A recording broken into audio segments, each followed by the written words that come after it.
Qué hermoso es poder también juntarnos en torno a la palabra del Señor, ¿no es así? Y vamos a meditar ya en el último capítulo, en los últimos versículos de Primera de Juan. Si me permiten leerlo, yo tengo la nueva traducción viviente, pero voy a ir leyendo despacio para que si tenemos versiones distintas, entonces podamos entender mejor lo que dice la palabra del Señor. Primera de Juan 5, voy a leer del versículo 13 hasta el 21. Dice así: Les he escrito estas cosas a ustedes que creen en el nombre del Hijo de Dios, para que sepan que tienen vida eterna. Y estamos seguros de que Él nos oye cada vez que le pedimos algo que le agrada. Y como sabemos que Él nos oye cuando le hacemos nuestras peticiones, también sabemos que nos dará lo que le pedimos. Versículo 16 ahora. Si alguno de ustedes ve que otro creyente comete un pecado que no lleva a la muerte, debe orar por él, y Dios le dará vida a esa persona. Pero hay un pecado que lleva a la muerte, y no digo que se ore por quienes lo cometen. 17. Todas las malas acciones son pecado, pero no todos los pecados llevan a la muerte. Sabemos que los hijos de Dios no se caracterizan por practicar el pecado, porque el Hijo de Dios los mantiene protegidos y el maligno no puede tocarlos. Sabemos que somos hijos de Dios y que el mundo que nos rodea está controlado por el maligno. El 20. Y sabemos que el Hijo de Dios ha venido y nos ha dado entendimiento para que podamos conocer al Dios verdadero. Y ahora vivimos en comunión con el Dios verdadero porque vivimos en comunión con su Hijo, Jesucristo. Él es el único Dios verdadero y Él es la vida eterna. Queridos hijos, aléjense de todo lo que pueda ocupar el lugar de Dios en el corazón. Amén. Vamos a orar. Padre bueno, Padre celestial, gracias porque también podemos abrir tu palabra, Señor, con libertad. Señor, y nuestro corazón lo abrimos también a ti. Señor, a veces llegamos cargados a la iglesia, cargados de pecados o preocupaciones. Y eso puede hacer que tu palabra no penetre, que el enemigo se la robe y se la lleve. Pero también es verdad, Señor, que cuando tu pueblo se reúne, tú estás en medio y que tú puedes a través de tu Espíritu Santo sensibilizarnos, limpiarnos, purificarnos. Aún, Señor, quebrantar el corazón más endurecido. Por eso estamos tan agradecidos a ti, porque no hay condición en la que nos encontremos en la que tú no puedas obrar. Así que, Señor Jesús amado, háblanos también en este momento. Hacemos esta oración en tu nombre, Señor. Amén. Amén. Muy bien. En estos versículos que hemos leído, el apóstol Juan repite varias veces la palabra saber, sabemos, va conjugando el verbo, ¿no? Y sabemos que, y sabemos que, y sabemos que. Entonces, en esta mañana quiero hablarles acerca de algunas certezas que nosotros tenemos como hijos de Dios. Tenemos un gran privilegio que es el ser hijos de Dios. Juan ha estado hablando acerca de esa condición maravillosa que tenemos los creyentes como hijos de Dios, pero ese privilegio conlleva también conocer cosas maravillosas que van a bendecir muchísimo nuestras vidas y nos van a ayudar a salir adelante. Son privilegios y que en este caso particular se trata de certezas. Una vez recuerdo que le pregunté a un chico que ya venía por mucho tiempo a la iglesia, a un joven, le dije una pregunta muy clásica que se acostumbra a hacer más bien a la gente de afuera, no a la gente que está dentro de la iglesia, pero se la hice. Le dije, si tú murieras esta noche, ¿dónde irías? ¿Con Dios o irías a la condenación? Claro, él se quedó así sorprendido con sus ojos abiertos porque, repito, normalmente hacemos esta pregunta a quien nunca viene a la iglesia, ¿no? O no conoce la iglesia, pero se supone que en el interior de la iglesia estas preguntas no se hacen, pero yo se la hice. Si murieras esta noche, ¿dónde irías? Y él me dijo, bueno, supongo que al cielo. ¿Estás seguro o supones? Bueno, yo supongo No lo sé.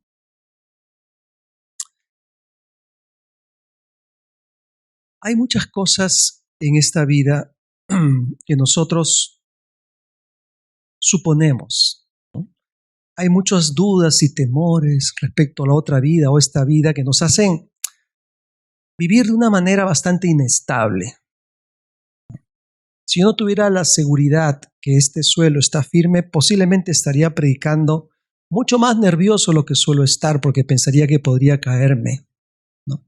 En cambio, la certeza de saber que estoy en un suelo que es sólido me permite hacer otras cosas con éxito, ¿cierto? De una manera más segura, por supuesto.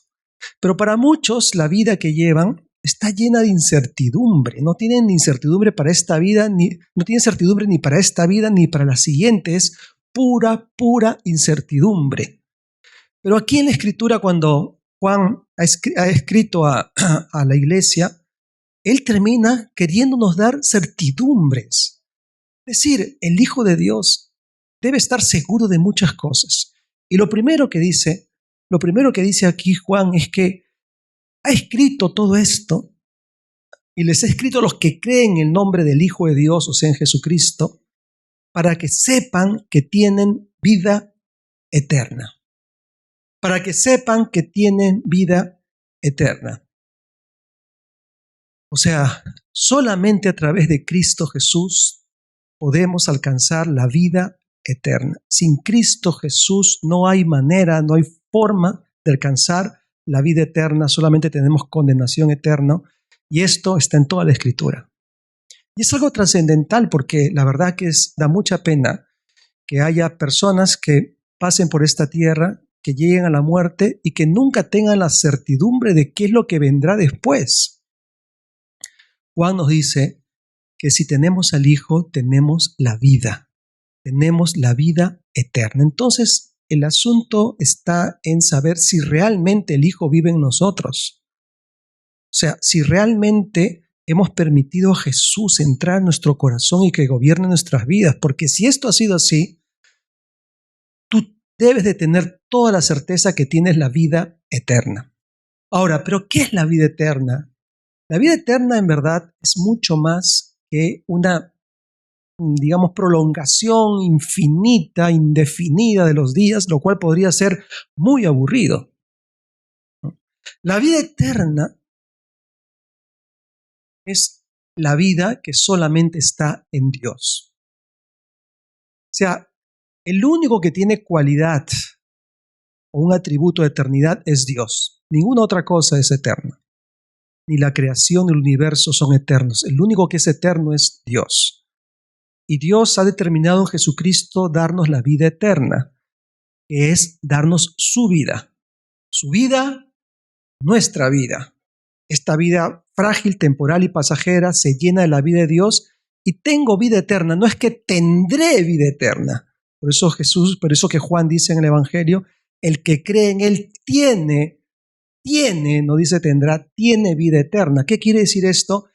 Que la vida eterna se puede empezar a experimentar desde el momento en que tenemos a Jesús en nuestro corazón. O sea, la vida de Dios en ti y en mí.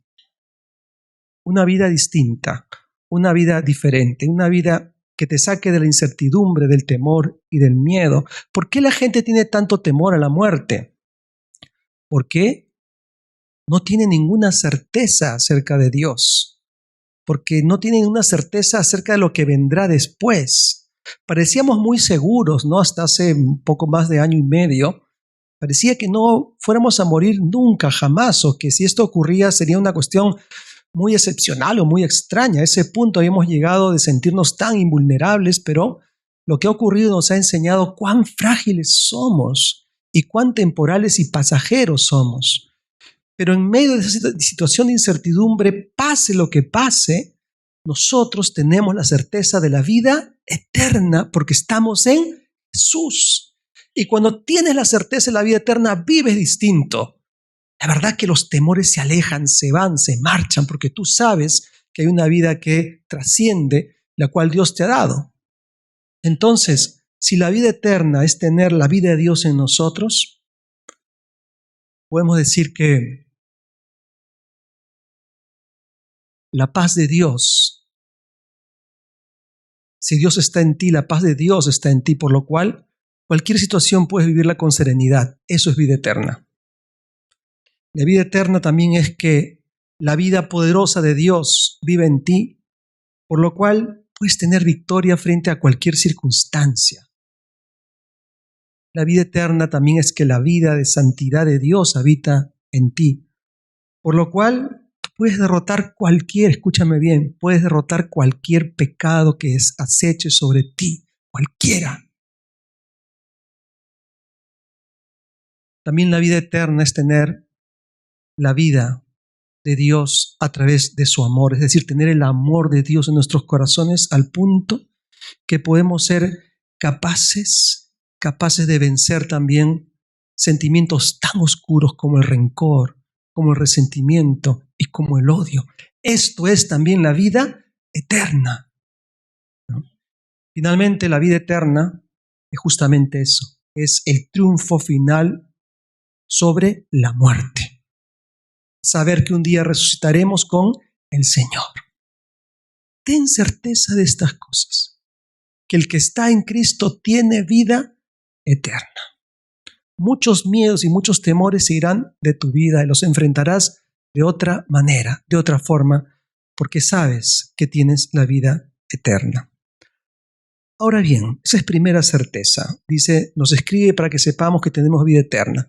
Una segunda enseñanza, una segunda certeza nos da Juan. Nos dice, también estemos seguros que Él nos oye. Miren, escuchen. Dice, debes estar seguro que Él te oye. Debemos estar seguros que Él nos oye cada vez que le pedimos algo que le agrada. Y como sabemos que Él nos oye, cuando le hacemos nuestras peticiones, sabemos otra vez que nos dará lo que le pedimos. Sabemos, certezas. La segunda gran certeza que tiene el Hijo de Dios es saber que Él le oye. Él le oye. La base de la oración es saber que Él me oye. Yo no tengo que convencerle a Dios que me dé audiencia. La puerta de su casa siempre está abierta para su Hijo. Yo no tengo que adornar mis palabras para ver si Dios me presta oídos. Sus oídos siempre están atentos a mis oraciones. Él nos oye. Esto es la base. Es decir, más interesado está Dios en escucharnos que lo que nosotros a veces estamos en hablarle. Como ese padre, ¿no es cierto? Cuando uno es padre, qué emoción siente cuando su hijo a lo mejor le llama, le busca, y si está lejos y de viaje, aún el gozo y la alegría es mayor. Puede ser que tú hace 2, 3 o 4 días o 4 semanas ya ni siquiera hables con Dios. Quiero que sepas que Él está más anhelante que tú le hables de lo que tú estás dispuesto a hablarle. Porque Él es tu Padre. Él te oye. Aquellos que dicen Dios no me oye, están equivocados. Si tienes a Jesús, Dios siempre te oye.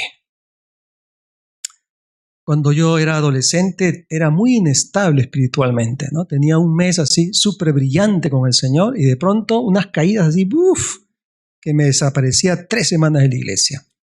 Pero tenía la bendición de tener un hermano muy fiel y muy perseverante. Entonces a veces cuando había dejado de asistir, por ejemplo, 3 semanas, él venía y me cantaba una canción, ¿no? Medio sin broma, pero a la vez también en serio. Y la canción decía, ¿cuánto tiempo hace ya que no buscas de Dios? Diciendo, ¿por qué he de hacerlo? ¿Cuánto tiempo sin su comunión? A mí me retumbaban esas palabras. Porque la base de la oración es que Él me oye. No es que no me oye, es que no le busco. Él me oye y por eso puedo orar con confianza. Tengo esa certeza. Tengo la certeza que la puerta está siempre abierta porque la abrió Jesucristo. Tengo la certeza que en las moradas eternas, como soy su hijo, siempre seré bien recibido. Jamás seré rechazado, aunque esté manchado, aunque esté lleno de pecado, aunque esté lleno de incertidumbres, de dudas, de temores, como sea, soy su hijo. La puerta está abierta. La certeza que Él nos oye y dice, nos oye, pero nos concede las peticiones que le pedimos según su voluntad. Esto es la esencia, es el principio de la oración. Ya saben ustedes que Jesús nos enseñó a orar así, ¿no? Señor, pasa de mí esta copa, esta situación de dificultad, pero que no se haga mi voluntad, sino la tuya. Entonces, la oración no es tanto pedirle a Dios o pretender que Dios haga lo que yo quiero. La oración es, ¿cómo hago yo lo que Dios quiere? O sea, ¿cómo le pido a Dios lo que Él quiere, lo que es bueno, lo que es su voluntad? La oración es, Señor, ¿cómo hago yo para ir donde tú quieres que yo vaya? Señor, ¿cómo hago yo para decir lo que tú quieres que yo diga? ¿Cómo hago para vivir como tú quieres que yo viva? No como yo quiero, no como yo pretendo, no como yo pienso, sino cómo hago, Señor, para que mis pensamientos sean tus pensamientos, los tuyos. Porque entonces así, solamente así, mis oraciones y mis peticiones serán oídas y respondidas conforme a tu voluntad. Porque el gran problema no es que no nos oiga, es como dice Santiago, que a veces pedimos mal, pedimos para gastar en nuestros deleites, pedimos manipulando o negociando como si Dios, no sé, fuese un comerciante. Si yo hago esto, Señor, tú me darás aquello, ¿no? Es así, es, Señor, ¿cómo hago para pedirte y para hacer lo que tú quieres que yo haga con mi vida, con mi corazón?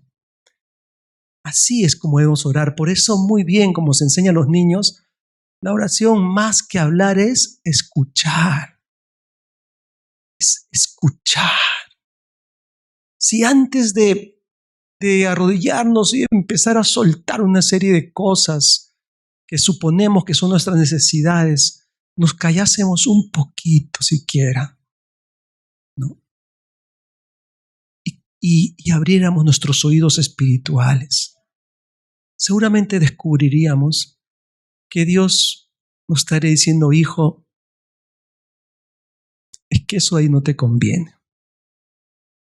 Sí, yo sé que tú lo anhelas con todas tus fuerzas, pero no te conviene. Pero si pides conforme a mi voluntad, yo te lo daré. Y entonces aquí Juan usa una ilustración tremenda y dice, porque por ejemplo, si tú ves que un hermano comete un pecado, es muy interesante esto, si ves que un hermano comete un pecado, dice, pide a Dios por él, para que Dios le dé vida. Y Dios le dará vida. Porque la voluntad del Señor es esta, ¿no es cierto? Que siempre que veamos a alguien que está alejado, apagado o pecando contra el Señor, en vez de ir y maltratarle y destruirle y de apedrearle, primero deberíamos detenernos y orar para que Dios le dé vida. Esa sí es la voluntad de Dios. La voluntad del Señor es que oremos por todos aquellos que están atrapados en situaciones pecaminosas que quizás nos chocan, nos afectan, pero la voluntad de Dios es que oremos para que Él les dé vida, para que Él nos hable y sepamos cómo actuar. En ese mismo contexto, dice Juan, pero yo no estoy diciendo que pidan por el pecado que es de muerte.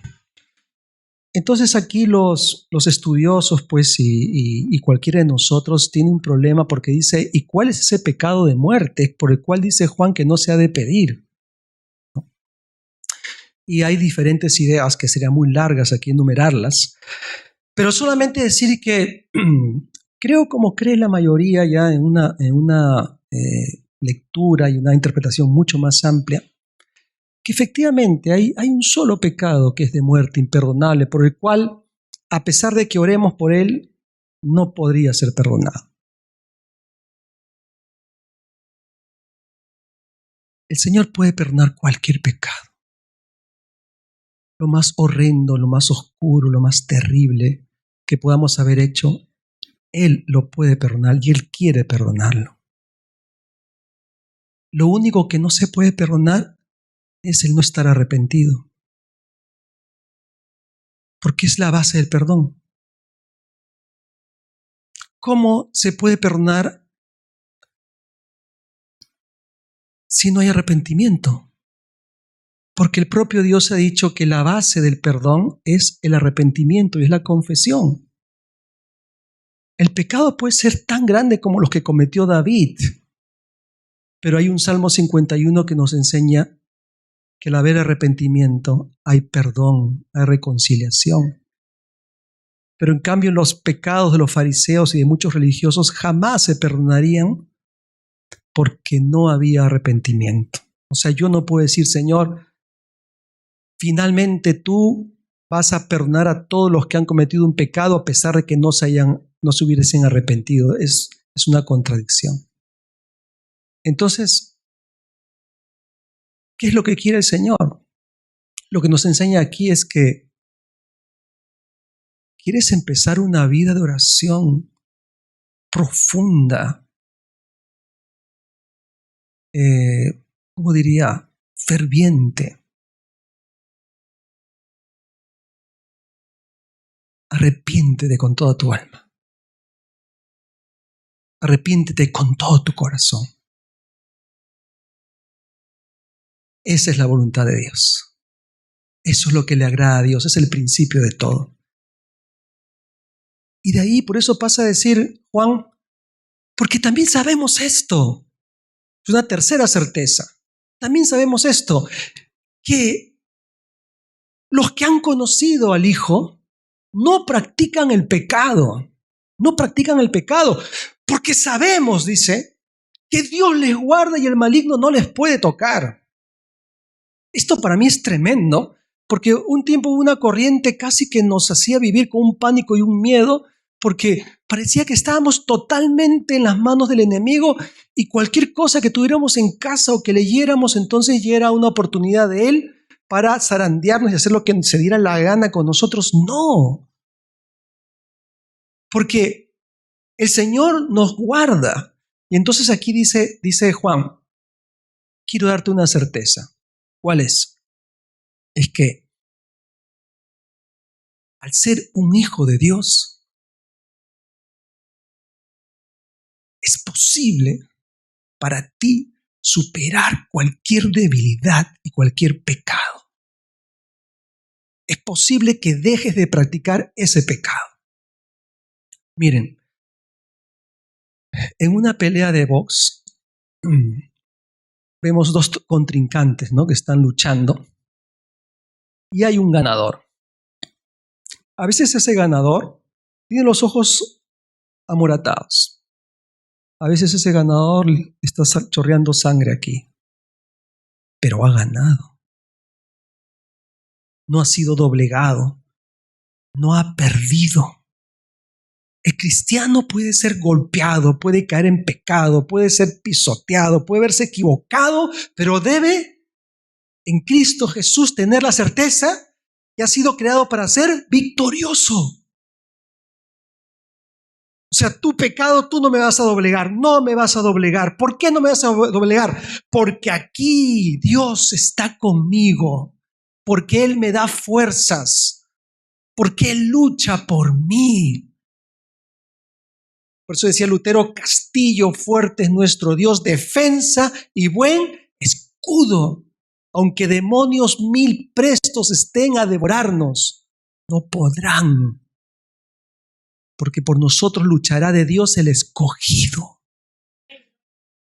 Entonces, no hay cristiano que no tenga la posibilidad real de vivir por encima de sus pecados y de sus flaquezas. Sí, podemos pecar, nos puede caer ese golpe, nos puede caer un contundente, golpe en nuestros ojos, en nuestra cara, en términos espirituales, quiero decir, pero tú sigues adelante porque el Señor está contigo. Entonces, es posible vivir en la pureza, hermanos. Y yo no lo digo esto como pretendiendo que seamos una especie de sociedad victoriana aquí, ¿no? De los perfectos. No, aquí todos somos en nuestra fuerza un fracaso. Todos. En nuestra fuerza un fracaso total. Estoy hablando de las fuerzas de Dios. Ahí sí la cosa cambia, ¿no? Y como hablo en términos de las fuerzas de Dios, nadie puede sentirse orgulloso. Porque en nuestras propias fuerzas somos un fracaso, pero en el Señor podemos dejar de practicar el pecado. Entonces, no sé cómo decírtelo, pero si tú en este momento te sientes frágil, débil, y el diablo te ha susurrado tantas veces y te ha dicho, no puedes salir, siempre seguirás arrastrando ese pecado, siempre seguirás arrastrando ese carácter, tú no puedes. Eso es una gran mentira, porque el Señor puede sacarte de esa situación, cualquiera que sea. Cualquiera. Y la psicología te puede decir, no, es que tus padres te dañaron, es que tú ya está determinado que sea siempre así, ni se te ocurra formar un hogar porque va a ser un fracaso y tener hijos menos. ¡Falso! Porque si estás en Cristo debes tener la certeza de que el Señor está contigo, el maligno no te toca. Y créelo y levántate por encima de cualquier dificultad. Créelo de corazón. Y finalmente, dice aquí Juan, la cuarta certeza es esta, dice, y sabemos que el Hijo de Dios ha venido y nos ha dado entendimiento para que podamos conocer al Dios verdadero. Y ahora vivimos en comunión con el Dios verdadero porque vivimos en comunión con su Hijo Jesucristo. Vivimos en el Dios verdadero o tenemos comunión con el Dios verdadero porque vivimos en comunión con su Hijo Jesucristo. Él es el único Dios verdadero y Él es la vida eterna. Vives en comunión con Jesucristo. Si vives en comunión con Jesucristo, en verdadera comunión con Jesucristo, te vas a deleitar de una manera, yo diría, singular, extraordinaria, al darte cuenta cómo es Dios, cuán inmenso y cuán maravilloso es Dios. ¿Por qué Jesús podía entender la ley y la palabra mejor que los fariseos, que solamente la entendían de forma literal? Porque vivía en comunión con el Padre. Veía mucho más allá de lo que ellos eran capaces de ver. Entonces, Dios es persona, y para conocer a una persona tenemos que tener encuentros con ella de forma reiterada. Esos encuentros con Dios se hacen a través de la comunión de Jesucristo, con Jesucristo, ¿no? Con Jesucristo. Busca a Jesucristo, enamórate de Jesucristo, ama a Jesucristo, lee las palabras de Jesucristo, aférrate a Jesucristo y verás a Dios en una dimensión totalmente distinta, porque es verdad que algunos tienen una imagen muy parcial de Dios, ¿no? A veces solamente lo ven como un juez o algo lejano, o que es imposible tener algún tipo de relación con Él, o que es solamente para algunos privilegiados. No. Dios es para cada uno de nosotros a través de la comunión con Jesucristo. Entonces, nuestra vida cristiana es una vida con certezas tremendas, ¿no? Certeza de la vida eterna, certeza de una oración escuchada y respondida, certeza de la posibilidad de vivir en santidad y en pureza, de no practicar el pecado, y certeza de seguir conociendo a Dios, a Dios, a Dios, y beber cada vez más del Señor. ¿Saben por qué eso es posible? Porque como dice Juan, porque eres hijo de Dios. Eres hijo, eres hija de Dios. Y entonces tu identidad, tu privilegio, te da la posibilidad, como dije al principio, no de caminar allí un suelo inestable, sino caminar con certezas y caminar con seguridad. Cree en la palabra del Señor, porque ella transforma el corazón y transforma el alma. Te invito a que ores conmigo.